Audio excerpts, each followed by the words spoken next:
Bonjour, dans cette troisième vidéo, on va s'intéresser à la troisième partie du cours. On va voir la place de la France en Europe. La France est une puissance importante au sein de l'Union européenne. Elle a une importance qui est d'abord politique. Elle fait partie des membres fondateurs de l'Union et le Parlement européen siège une fois par mois à Strasbourg. Le Parlement est partagé entre Bruxelles, Luxembourg et Strasbourg, tandis que Francfort est le siège de la Banque européenne. C'est également la France une puissance démographique, avec 67 millions d'habitants, soit environ 13% de la population européenne. C'est également une puissance économique, avec 17% du PIB européen.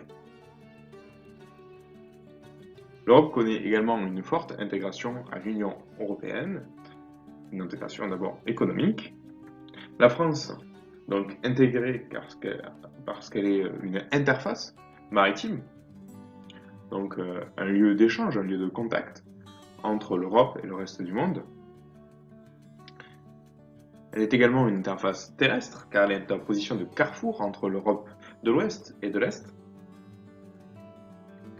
Son économie est très liée à celle de l'Union européenne. 60% des exportations françaises sont tournées vers les autres pays de l'Union européenne. Donc, ce qui veut dire que l'Europe est le premier marché d'exportation pour les produits français. Certaines régions transfrontalières sont extrêmement dynamiques. On pense par exemple à la Grande Région. Des projets européens importants se développent. On pense par exemple à Airbus, et notamment avec l'exemple de l'A380, qui est construit à la fois en Allemagne, au Royaume-Uni, en Espagne et en France, et assemblé à Toulouse.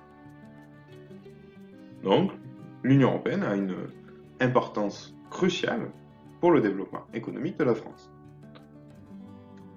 Enfin, la France est le deuxième contributeur au budget de l'Europe, et également le deuxième bénéficiaire.